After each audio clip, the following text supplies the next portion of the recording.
유재수 전 부산시 경제부시장에 대한 청와대 감찰을 중단시킨 혐의를 받는 조국 전 청와대 민정수석에 대한 구속영장이 기각됐습니다. 법원은 조 전 장관의 혐의는 소명된다고 판단했지만 구속할 정도로 범죄 중대성이 인정된다고 보기는 어렵다는 사유를 밝혔습니다. 자세한 내용 장윤미 변호사와 알아보겠습니다. 안녕하십니까? 네, 안녕하세요. 네, 안녕하세요. 자, 먼저 사실관계들부터 좀 차차 짚어보고 나가겠습니다. 이 법원이 구속영장을 기각한 사유를 뭐라고 설명했습니까? 네, 일단 법원이 구속영장을 발부하기 위해서는 그 범죄의 상당성이 소명돼야 되고 또 이제 증거인멸과 도주 우려가 있어야 됩니다. 예. 근데 조국 전 장관 같은 경우에는 주거지가 굉장히 좀 일정하다는 점, 그리고 이제 서울대학교로 복귀해가지고 교수라는 이 직분이 있기 때문에 도주 우려가 높다고 법원이 판단하지는 않았고요. 또한 여기서 상당히 좀 발부되지 않은 사유 중에 정경심 교수, 바로 부인이 예. 지금 이미 구속 수감 중이라는 점도 상당히 좀 작용을 했습니다. 왜냐하면 부부를 동시에 이제 구속하는 전례가 거의 없다는 불문율이 있기도 하고요. 네. 저희가 뭐 유명한 사건 중에는 뭐 이철희 장영자 부부, 그리고 임창열 전 경기도지사, 뭐 이 정도가 부부가 동시에 구속됐던 선례로 있기 때문에 이런 점도 참작을 해가지고 이제 영장을 발부하지 않았습니다. 다만 이 범죄의 상당성 부분과 관련해서는 이미 법치주의의 근간을 흔들 정도로 상당히 죄질이 안 좋다라고 판단을 했습니다. 그러니까 법원이 일단 봤을 때는 구속의 필요성까지는 없지만 범죄의 상당성은 어느 정도 검찰이 입증해냈다. 이렇게 판단 내린 걸로 보면 될 것 같습니다. 네, 어제는 조국 전 장관이 피해자로는 처음으로 포토라인에 서기도 했는데요. 이 구속 필요성에 대해서 검찰과 청와대의 시각이 좀 달랐죠? 그렇습니다. 이제 영장을 청구하기 이전부터 검찰이랑 청와대가 아주 전면적으로 대립하고 이제 각을 세워왔습니다. 청와대의 이제 해명을 내용을 보면 청와대가 이런 정무적 판단을 할 때 일일이 검찰의 허락을 받고 하지 않는다. 이렇게 굉장히 좀 날선 네. 반응을 보였는데요. 이게 왜냐하면 대통령 비서실 직제에 관한 어떤 법령이 있습니다. 그 부분을 보면 그 청와대 비서실 그리고 정무수석실이나 어떤 민정수석실에서 감찰 기능을 수행할 수는 있지만 강제 수사권이 없기 때문에 언젠가는 이 감찰을 중단하고 소관부처로 이첩을 하든지 감사원으로 넘기든지 아니면 수사기관에 통보를 해야 됩니다. 그렇기 때문에 본인들이 감찰을 마무리 지을 수 있는 권한 자체가 없었다. 이런 상황에서 재량권을 활용해가지고 우리가 판단을 내린 부분, 그래서 정무적 판단이라는 표현을 썼는데 그걸 검찰이 일일이 검증하고 법률의 잣대로 보는 게 온당하냐 이런 식으로 각을 세웠던 겁니다. 그렇지만 검찰은 상당 부분 그 당시에 조국 전 수석이 유재수의 범죄 비위 행위에 대해서 알고 있었다. 그럼에도 이걸 무리하게 중단시켰다는 거는 바로 직권남용에 해당한다. 이렇게 반박했습니다.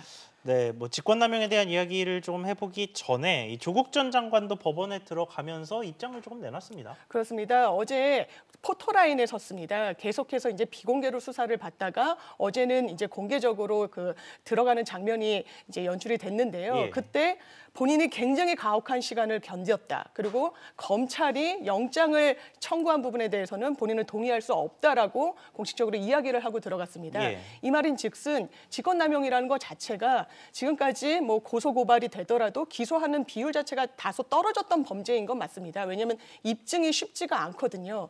그래서 판례도 사실상 많이 남아있지가 않습니다. 굉장히 법령 자체가 포괄적이고 그런 부분 때문에 조국 전 장관 측에서는 어떤 정치적 판단으로 이 수사를 검찰이 개시하고 이 속도를 내는 거 아니냐 이런 불만이 내재해 있기 때문에 어제 바로 이런 말을 하고 법원에 들어간 게 아닌가 이런 생각됩니다. 네, 본격적으로 조 전 장관의 혐의인 직권남용에 대해서 좀 짚어보겠습니다. 이 검찰이 적용한 직권남용이 구체적으로 어떤 것인지 설명 좀 부탁드립니다. 예, 직권남용은 형법 123조에 규정이 돼 있는데요. 공무원이 본인의 직권을 남용해서 권리 행사를 방해하거나 아니면 하지 않아도 되는 일을 시킬 때 이 범위 이제 구성 요건으로 되어 있습니다.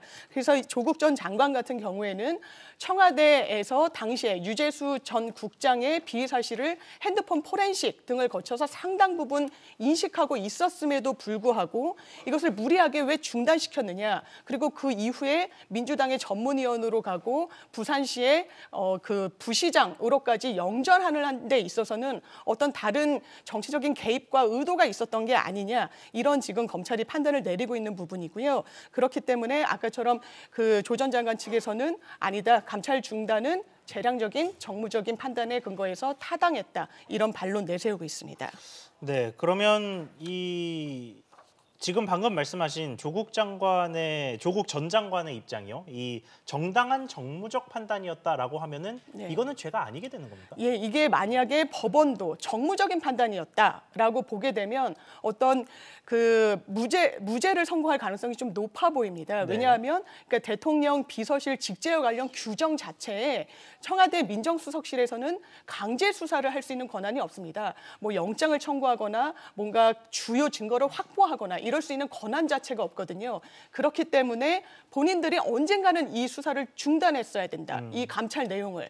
그거를 소관부처에 금융위에 이첩시킨 것 자체가 죄가 되지 않는다라고 판단이 되면 아마 이 부분의 법리 다툼이 굉장히 치열할 걸로 보이는데 이 부분을 계속 밀어붙일 걸로 보이는 상황입니다.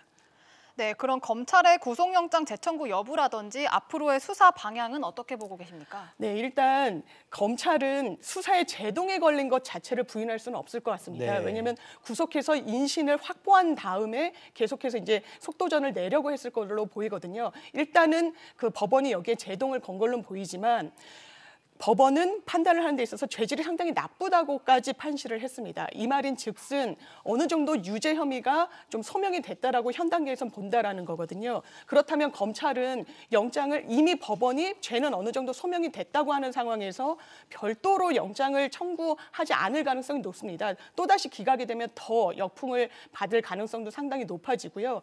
그렇지만 영장을 아주 청구하지 않을 것인가 이 부분은 사실 물음표가 쳐집니다. 검찰로서는 당장 법원이 영장을 발부하지 않자 그런 우병우 전 수석대와의 형평성 이런 걸 거론하면서 좀 정당하지 않은 판단이었다 하고 있기 때문에 앞으로 검찰의 수사 방향은 좀 지켜봐야 될 것 같습니다. 네, 알겠습니다.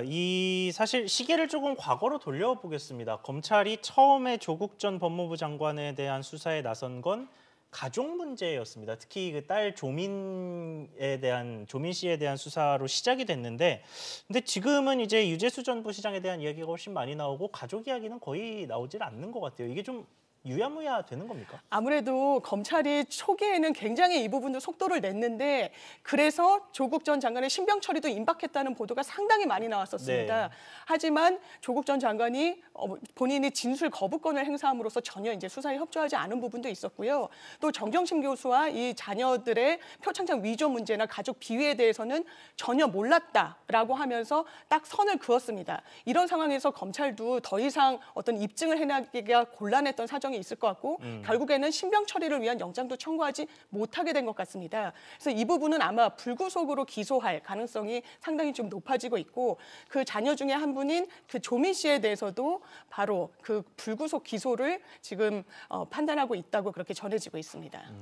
네, 조 전 장관의 이름이 등장하는 수사가 또 하나 있죠. 바로 청와대 하명수사 의혹으로 시작된 일명 울산 사건입니다. 이 검찰이 울산경찰청을 압수수색하면서 영장에 조 전 장관 이름을 피의자로 포함시켰다고 알려졌는데요. 그렇습니다. 지금 울산 그 하명수사 같은 경우에도 상당히 속도를 내면서 이게 다 이제 김태우 전 그 감찰 반원에 의해서 이제 폭로가 됐는데 사실상 구체적으로 그 혐의 사실들이 입증이 되고 있는 상황입니다. 그래서 전방위적으로 지금 검찰 수사가 진행되고 있는데 그 하명 수사와 관련해서 임동호 씨에 대해서도 얼마 전에 그 압수수색 사무실에 대해서 압수수색이 됐고 휴대폰에 대해서도 압수수색을 했습니다. 네. 그런 가운데 그 당시에 청와대에 몸담고 있었던 그 친문이라고 불려지는 이 진영에 대해서 다 피의자로 지금 검찰이 적시하고 있습니다.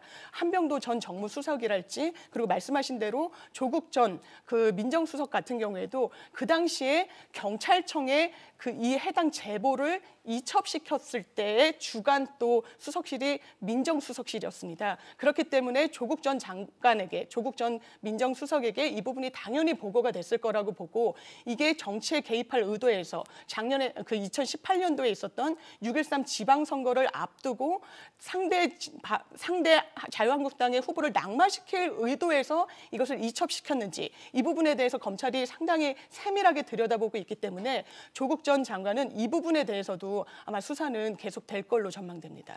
네, 그러면 어쨌든 다시 이 유재수 전 부산시 경제부시장 사건으로 돌아와서 구속영장이 기각이 됐단 말이죠. 그러면 이 사건이 나머지 다른 사건들에 미칠 영향은 어떻게 될 거라고 보십니까? 일단은 지금 세 가지 수사가 크게 갈래를 쳐가지고 진행이 되고 있습니다. 하나는 가족비위 수사, 그리고 하명 수사, 그리고 유재석 감찰무마인데 이게 다 이제 뭐 동부지검과 중앙지검에 이제 나뉘어져 가지고 각각의 검찰청에서 수사를 하고 있기 때문에 예. 일단 오늘 새벽에 이제 영장이 발부되지 않은 부분에 대해서는 유재수 씨 수사에 대해서는 다소 제동에 걸린 부분이 있지만 나머지 수사는 이 건과는 다소 좀 결이 다른 부분이 있기 때문에 네. 크게 악영향을 미치거나 이러진 않을 걸로 보입니다.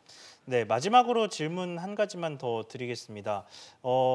물론 뭐 재판이 끝난 것도 아니고 아직 밝혀질 부분들이 네. 많이 있어서 확정 지을 수는 없겠습니다만 현재까지의 상황만 놓고 봤을 때 조국 전 장관의 이 사건이 희대의 정치 비리라고 보시는지 아니면 검찰의 무리한 수사였다고 보시는지 둘 중에 무게감이 좀 있는 쪽을 고른다면요. 일단 검찰이 정치적 의도가 전혀 없이 이 수사에 착수했다고 보긴 좀 어려운 부분이 있는 것 같습니다. 네. 왜냐하면 이제 앞서도 말씀드린 것처럼 직권 남용이란 게 실제로 일반 공무원이었으면 기소하는 율 자체가 굉장히 떨어질 정도로 법령이 포괄적이어가지고 실무에서 많이 기소하지 않는 범행입니다. 네. 이게 정치적 의도가 없었다면 과연 영장까지 청구하면서 신병 확보를 하려고 했을까 좀 의문이 제기되는 부분이고 그렇기 때문에 청와대나 아마 이제 친문 이런 쪽에서는 반발을 하는 것 같습니다. 그리고 그 민정수석실에서는 여러 이제 정보나 풍문이 또 이제 오기도 하고 그것을 소관부처에 단순히 이첩하는 것도 본인들의 어떤 재량 범위 하에서 허용이 되는 거기 때문에 이걸 금융위에 통보해가지고 사표를 받은 것 자체를 범죄로 볼 수 있을지에 대해서는 아마 다툼이 상당할 걸로 보입니다. 네, 알겠습니다. 오늘 말씀 여기까지만 듣겠습니다. 지금까지 장윤미 변호사와 함께했습니다. 오늘 말씀 감사합니다. 네, 감사합니다. 감사합니다.